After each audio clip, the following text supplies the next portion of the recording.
Hey everyone, I just want to go ahead and give a rundown of the boat here. I tried early on in this series, if you will, these postings to give an overview of what I had with the boat. I'd like to just go ahead for my own sake for review, give a better view of what the boat looks like now today before I do too much work on it. I've already done quite a bit. I've had it for 6 months or so, 7 months now. But anyway, so I'll go ahead and give you a little tour of the boat and where it stands now with its different systems. So here's a look at the boat as it sits in its slip. This is the same slip it's been in for more than 10 years. I've had it recently moving, which is pretty cool. This is a 1967 Alberg 30. It's a hand laid up fiberglass hull. It's a modified full keel, meaning the forefoot is cut away, and the rudder is connected directly to the back of the keel. It's 30.67 feet long, length overall. As I recall, you can look up the specs. It displaces 9,000 pounds. The depth that the keel reaches is typically about 4.5 feet, and I suppose that depends on how it's loaded.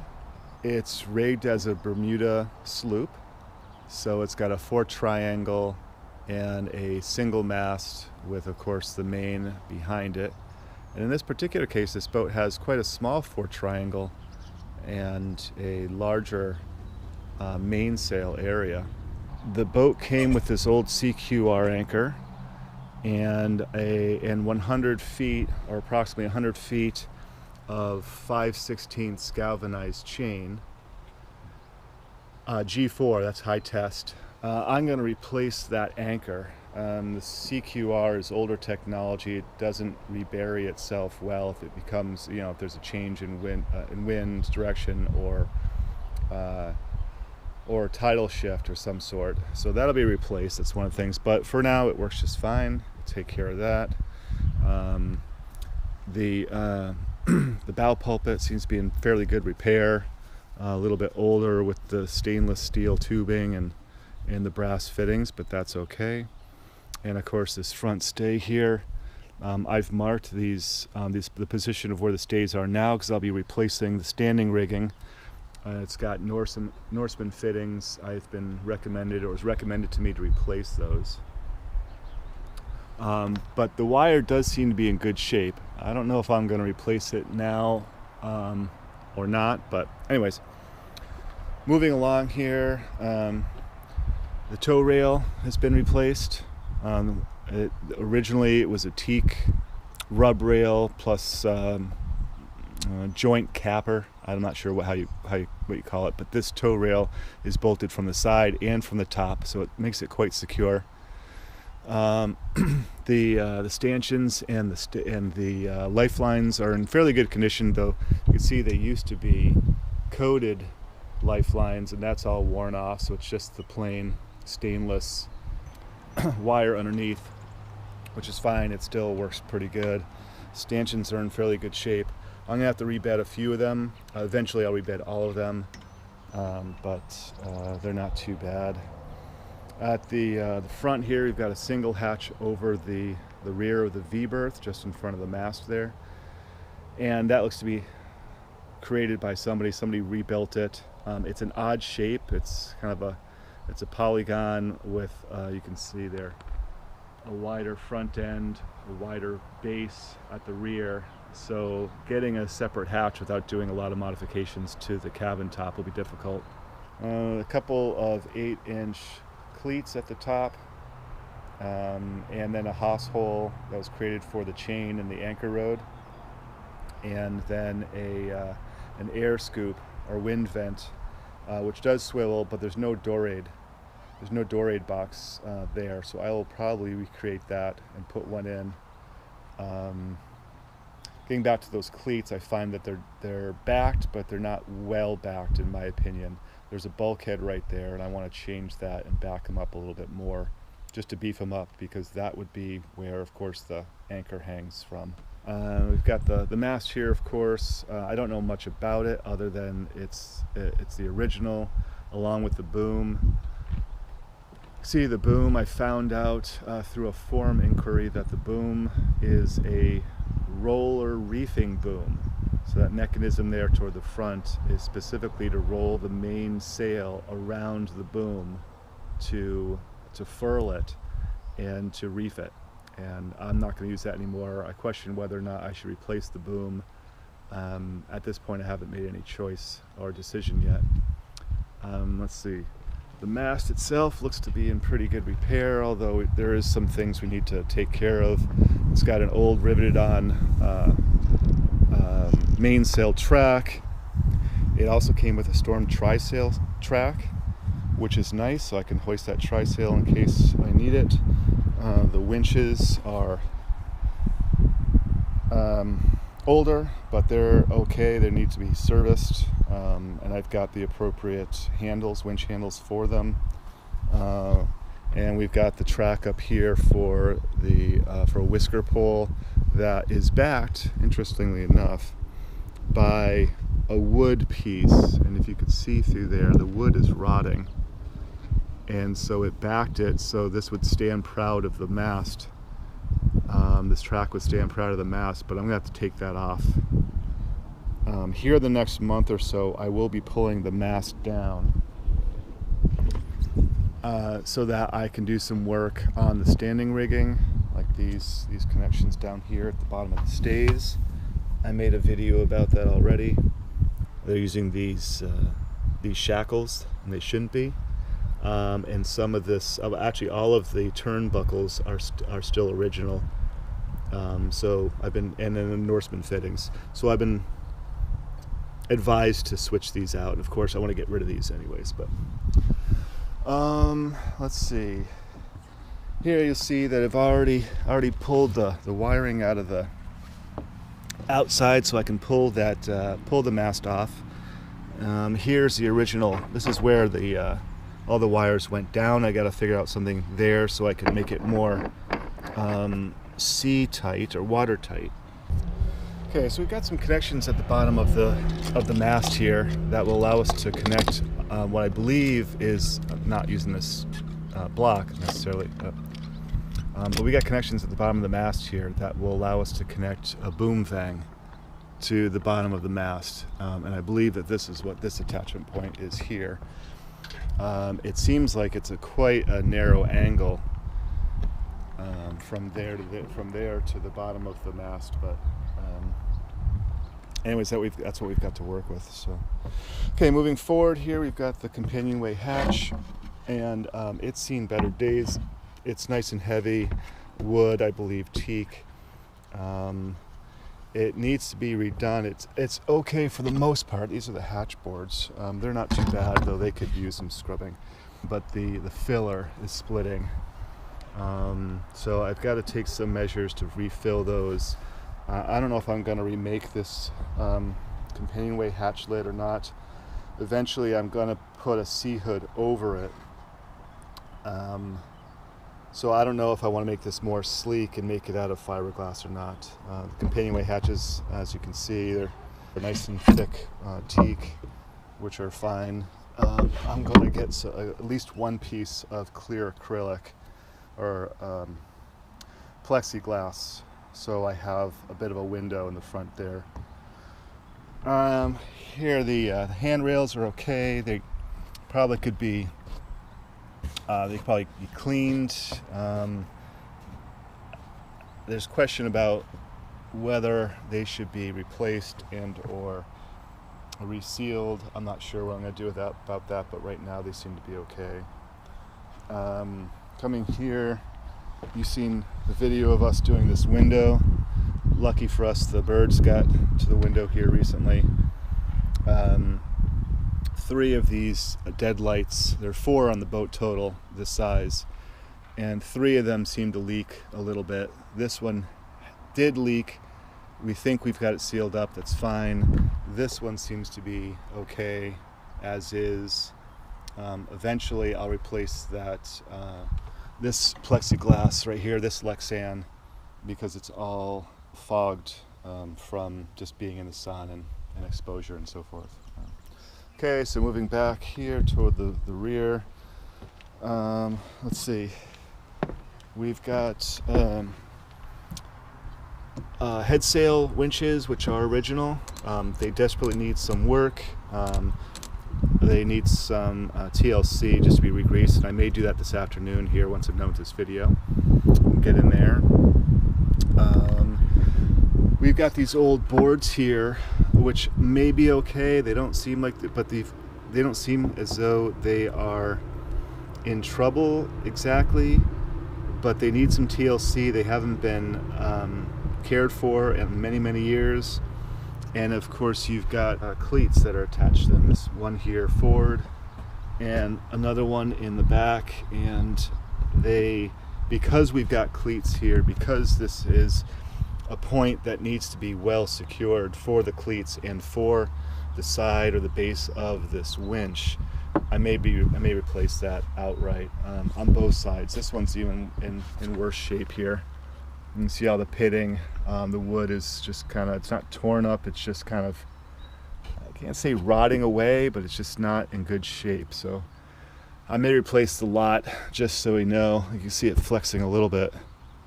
And again, with the cleat being here, I kind of want to know that that is in good shape. Let's see. We've got the tiller. The tiller runs right through the middle of the cockpit. Like I said, the rudder itself is actually forward a bit, so you've got a steep angle for that, for the rudder axle, or the tiller axle. Right now I just have it lashed because I'm not using it. I'm actually using the outboard that I put up. We'll get to that in a minute here. This boat didn't come with a traveler. It's got this set up where you've got 2 points that run up to the end of the boom and the main sheet. And so you don't have as much control over the placement of the boom, especially running upwind. And so I'll probably change that to I'll remove this winch, which I don't think is wholly necessary. At least not with a traveler, it won't be. I'm going to remove the winch, and right here across this area here, I'll go ahead and put a traveler in place of these pieces and set that up. We've got a lazarette right here. The lazarette hatch is in dire need of reconstruction. No one's touched it for a long time. You've got these problems with the cracked wood and so forth. Sure, it's leaky. It's just wood. There are no internal seals around the whole thing. And you've got quite a sizable hatch back here. But it will need to be, this hatch lid will need to be reconstructed, replaced. Okay, so moving a little bit back, a little farther back, we've got a fairly decent stern rail. It's all 1-inch tube stainless. The boat came with this horseshoe throw. It was a Type 4 flotation, and it also came with this nice barbecue that I've cleaned up and shined up, which looks nice, but I haven't ever used it yet. It also, and this is one of the big selling points for me, is it came with this Cape Horn wind vane, self-steering wind vane, and it's got all the parts to it. There are pieces that need to be cleaned up, and I've never used it before, but it is installed, and it seems like it's installed well. And of course, I installed the outboard motor. The inboard, and I'll show that to you here in a bit, the inboard is underpowered, it's terribly old, it's I posted videos about it. Anyways, so I created this bracket right here. I didn't weld it up, but I bought the supplies and had someone weld it up after I came up with a plan. And so that's holding the outboard bracket and the outboard in place. until I can replace the inboard. These cockpit locker hatches are okay. They're like the other hatches. They're splitting. They haven't been touched in a while, and it's plywood. It's a plywood backing, and that's starting to rot out.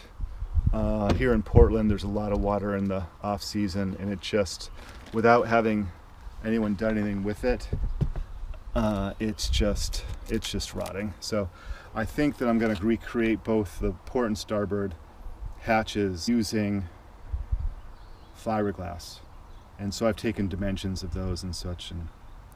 And this hatch right here, inside this hatch on the starboard side, is the diesel fuel tank. And when I was working to get the diesel started, I pulled the water fuel separator off just so I wanted to manually get fuel in there from a tank. I don't know how much fuel is in this particular tank. Likely remove it. I don't like the placement. It completely, I don't know if you can see this or not, I'm having a hard time seeing, but there's so much room under here that is taken up by the placement of this fuel tank, and so I'd like to change that and put it lower down here so I can have more space in this cockpit. It's just a waste of space right now. Here are the old Morris controls. They've been disconnected, so they don't really function anymore. This cockpit, the port side cockpit locker, pretty sizable. I've got some things in there now, whatever, this and that. It's a pretty good size. The trouble with this boat, as designed right now at least, if you're looking inside this locker, is that this is the only access to the rear of the engine. So you got to get into this locker and then go, and then you can see the rear of the engine there. So my idea is to open the cockpit sole up. It's spongy now. You can probably, I don't know if you can see that or not, but it's spongy right now. And so I'm going to open this up, remove this, and probably put a larger access hatch here, so that I can get behind the engine a little bit more easily than crawling through the port side cockpit. I like the boat because the companionway is up, and you've got this step right here just in front of it, so any water that might dump into, if I get pooped, then the water will dump into the cockpit, and it won't tend to go into the boat, which I like quite a bit. It's got this nice little hatch right here for a compass. I think it's rather undersized, frankly. I'm not sure if I even like all the space used for this compass here. I may change that, I'm not sure, but it is what it is for right now.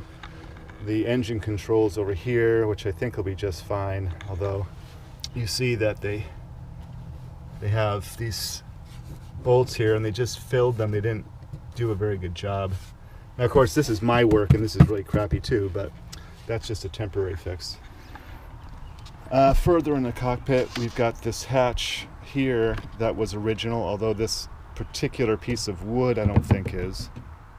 But it allows you to basically get down into inside the cabin, and that is the cooler right there, the ice box. I don't think it's a great.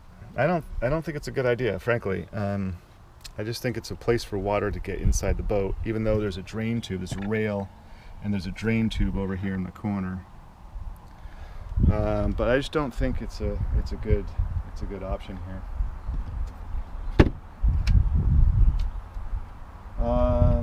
I don't know how much I showed you, but when I originally bought the boat, there were large pieces of plywood here against the rear of the cabin trunk, and they had these large bronze port lights that were in the beautiful port lights. I still have them.